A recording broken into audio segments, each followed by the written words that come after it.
बिहार के स्वास्थ्य मंत्री मंगल पांडे आज हमारे साथ हैं। उनसे हम बात करेंगे बिहार में स्वास्थ्य व्यवस्था को लेकर। मंगल पांडे जी, आज अभी आम बजट में इस बार 137% बजट में इजाफा किया गया है स्वास्थ्य के लिए, तो बिहार को इसका कितना लाभ मिलेगा? नहीं, स्वाभाविक रूप से देखिए, जहाँ पहले 94,000 करोड़ रुपए का बजट था, वो बढ़ के लगभग 2.25 लाख करोड़ रुपए का बजट भारत की सरकार ने किया है। 35,000 करोड़ रुपए की व्यवस्था कोरोना के टीकाकरण के लिए किया गया है। और प्रधानमंत्री जी का जो साफ संदेश है वो ये है कि इस देश के स्वास्थ्य संरचनाओं को बेहतर करने के लिए, स्वास्थ्य सेवाओं के विस्तार करने के लिए, स्वास्थ्य सेवाओं के सुदृढ़ीकरण के लिए सरकार आगे आने वाले दिनों में काम करने वाली है।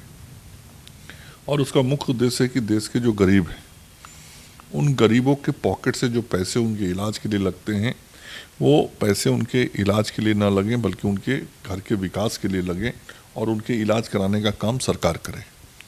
मतलब उनके इलाज पर खर्च होने की व्यवस्था की राशि का इंतजामात विभिन्न कार्यक्रमों के माध्यम से सरकार के द्वारा हो, ऐसा प्रयास है।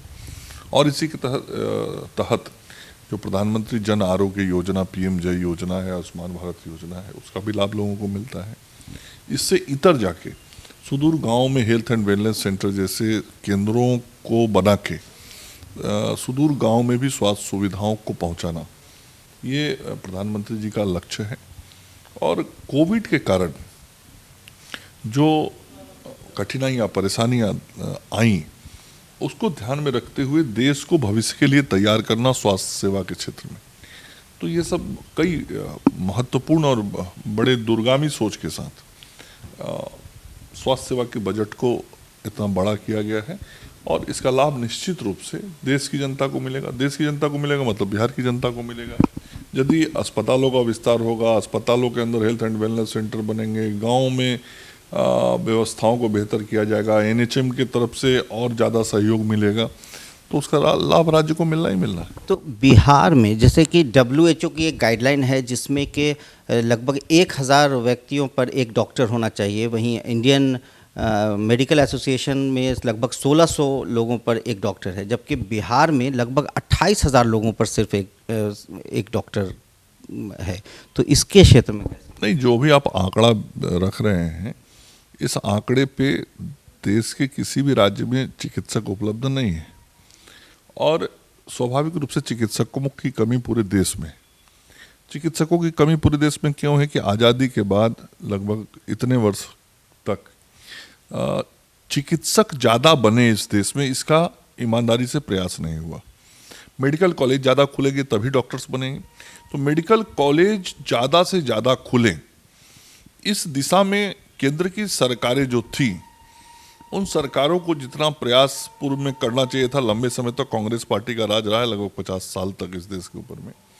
आप देखेंगे कभी भी उनके शासनकाल में ये चीज़ें नहीं हुई। तो जब डॉक्टर बनेंगे ही नहीं तो डॉक्टर आएंगे कहाँ से? डॉक्टरों की बहाली होगी कहाँ से? बहाली आप निकाल भी देंगे तो फॉर्म कौन भरने आएगा? आदरणीय प्रधानमंत्री जी ने ये निर्णय किया है कि हर 3 लोकसभा क्षेत्र पर कम से कम एक नया मेडिकल कॉलेज अभी खोला जाएगा। आगे आने वाले समय में हर जिले में एक मेडिकल कॉलेज सरकारी हो, इसके अलावा प्राइवेट मेडिकल कॉलेज भी होंगे। तो आप देखेंगे कि विगत 3 वर्षों में और आगे आने वाले वर्षों में राज्य, देश के अंदर मेडिकल कॉलेजों की एक संख्या में बड़ा इजाफा होगा। इसके साथ ही जो मेडिकल कॉलेजेस हमारे चल रहे हैं, उन मेडिकल कॉलेजेस के अंदर नंबर ऑफ सीट्स बढ़ाए जा रहे हैं, चाहे वो PG का सीट हो या UG का सीट हो। तो जब सीट बढ़ेगा तो डेफिनेटली हमारे जो MBBS डॉक्टर है वो भी ज़्यादा बन के निकलेंगे और जो हमारे स्पेशलिस्ट डॉक्टर हैं वो भी ज़्यादा बन के निकलेंगे। तो जब डॉक्टरों की उपलब्धता होगी तो उनकी बहाली हम करेंगे तो वो अस्पतालों में भी आएंगे। अभी आप बिहार का ही देखें तो आज से 3-3.5 साल पहले तक इस राज्य के अंदर में केवल 11 मेडिकल कॉलेज था। आज 17 मेडिकल कॉलेज हो गए हैं। अगले 4 साल के बाद यहाँ 28 मेडिकल कॉलेज होंगे। मेडिकल कॉलेज बनने के काम चल रहे हैं। तो ये संख्या जब बढ़ेगी तो आप अनुमान लगा सकते हैं कि राज्य के अंदर कैसे मेडिकल कॉलेज से हमारे डॉक्टर्स बन के निकलेंगे। नंबर ऑफ सीट्स बढ़ाए जा रहे हैं। तो हम एक तरफ डॉक्टर ज़्यादा बने इसका काम कर रहे हैं, दूसरी तरफ बहाली का भी काम कर रहे हैं। अभी विगत 3 वर्षों के अंदर में इस राज्य में विभिन्न प्रकार से जो चिकित्सकों की नियुक्ति हुई है, लगभग 8,000 से अधिक चिकित्सकों की नियुक्ति हमने किया है और लगातार हम चिकित्सकों की नियुक्ति कर रहे हैं। एक कठिनाई जरूर आ रही है कि जब हम चिकित्सकों की नियुक्ति करते हैं तो प्रखंड मुख्यालयों पे जब हम चिकित्सकों की नियुक्ति करते हैं तो वहाँ चिकित्सक जाके अपनी सेवा नहीं देते, वहाँ ज्वाइन नहीं करते, तो जिसके कारण वैकेंसी बना रह जाता है। जो आप कह रहे हैं वैकेंसी रह जाती है, तो वैकेंसी इसलिए रह जाती है। अभी मैं उदाहरण दूं, पिछले साल अगस्त के महीने में हमने 3,000 समान चिकित्सा पदाधिकारियों की नियुक्ति की और लगभग आधी संख्या में लोगों ने जाके ज्वाइन नहीं किया, तो वो जगह खाली रह गई। अब फिर अगले 2-3 महीने के अंदर हम फिर समान चिकित्सक और विशेषज्ञ चिकित्सा पदाधिकारियों की नियुक्ति करने वाले हैं। तो मेरा निवेदन ये होगा कि जिन लोगों की नियुक्ति और तैनाती होती है वो आवश्यकता अनुसार ग्रामीण क्षेत्रों में भी राज्य की जनता को जाके सेवा दें। एक चीज़ और है कि इस बार बजट में 112 ज़िले पोषण स्तर सुधारने के लिए देश में ये हुए हैं, तो इस 112 ज़िले में क्या बिहार को उस तरह का कोई मिलेगा? नहीं, बिहार के भी 13 जिले ऑलरेडी इसके अंदर हैं। जो अति पिछड़े जिले पहले से चिन्हित हैं उन्हीं इन 112 जिलों में ये पोषण के कार्यक्रम चलाए जा रहे हैं। उसमें बिहार में भी 13 चिन्हित जिले हैं, उन जिलों को इसका लाभ मिलेगा। अच्छा, आखिरी सवाल एक ये है कि बिहार में चैरिटी अस्पताल को क्यों नहीं बढ़ावा दिया जाता है? वैसे क्षेत्रों में जो पिछड़ा इलाका है जहाँ पर जैसे कि होली मिशन है या फिर रामकृष्ण मिशन तरह का हॉस्पिटल जो ऑलरेडी समाज सेवा की तरह ही वो लोग हॉस्पिटल में काम करते हैं, तो पिछड़े इलाके में उस तरह का अस्पताल की व्यवस्था क्यों नहीं की जा रही? जिस प्रकार की संस्था की बात आप कर रहे हैं वैसी समाज सेवी संस्थाएं समाज के विभिन्न क्षेत्रों में यदि स्वास्थ्य सेवा का कार्य करना चाहती हैं तो हम उसका स्वागत करते हैं, अभिनंदन करते हैं। सरकार की तरफ से ऐसा क्यों नहीं आमंत्रण को दिया जाए? नहीं, हम तो बराबर वैसे संस्थाओं को प्रोत्साहित करते हैं। मैं तो सामान्य जो पब्लिक प्राइवेट सेक्टर के हैं हॉस्पिटल्स हैं उनको प्रोत्साहित करता हूँ। तो इस तरह के संगठन यदि आके चैरिटेबल संगठन काम करे और वो चैरिटी के साथ लोगों की सेवा करे तो हम तो उसका स्वागत अभिनंदन करेंगे और हर प्रकार का सहयोग जो भी संभव होगा वो सारा संभव सहयोग उनको करेंगे।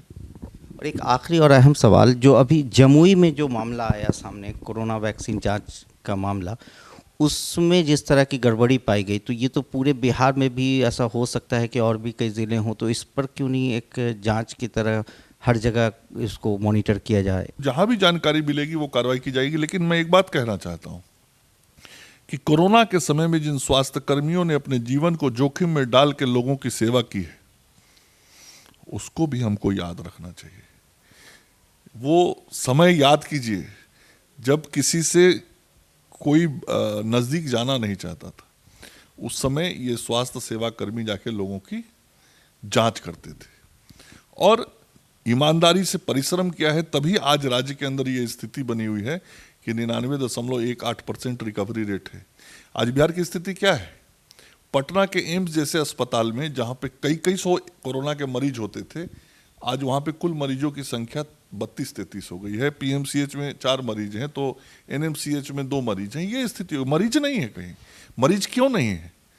ऐसे ही विलुप्त हो गए क्या मरीज? नहीं, उसके लिए प्रयास करना पड़ा, उसके लिए जांच हुआ, जांच करने के बाद उनको आइसोलेट किया गया, उनको दवाइयाँ दी गई, उनका ट्रीटमेंट किया गया, तब जाके ये स्थिति बनी। ऐसा नहीं है कि दुनिया में सब जगह कोरोना फैला था और बिहार में कोरोना पे इतना नियंत्रण हो गया तो ऐसे ही प्रभु की कृपा से हो गया। ये स्वास्थ्य कर्मियों के प्रयास से हुआ, चिकित्सकों के प्रयास से हुआ। तो जिन चिकित्सकों ने, चिकित्सा कर्मियों ने काम किया है उसको धन्यवाद देना चाहिए। आपकी जानकारी के लिए 37 लगभग लोगों के, हमारे स्वास्थ्य कर्मियों की जान गए हैं। जान, ये सामान्य बात नहीं है। अपनी जान की बाजी लगा के दूसरे का जान बचाना। हमारे डॉक्टर, हमारे सिविल सर्जन की मृत्यु हुई उस कोविड के समय में, तो हम सब उनको विनम्रता पूर्वक श्रद्धांजलि देते हैं। लेकिन यदि किसी कर्मी ने गलती की होगी तो उस पर कार्रवाई भी होगा और कार्रवाई हुआ है। और आगे भी यदि कहीं कोई जानकारी मिलेगी, आपके पास भी कोई जानकारी हो तो मैं उसका भी स्वागत करता हूँ, आप दीजिए, उसकी भी जांच कराऊंगा। तो बिहार के स्वास्थ्य व्यवस्था पर बात की स्वास्थ्य मंत्री मंगल पांडे ने। कैमरामैन हीरा के साथ शादाब मलिक, सनमार्ग लाइव 7, पटना।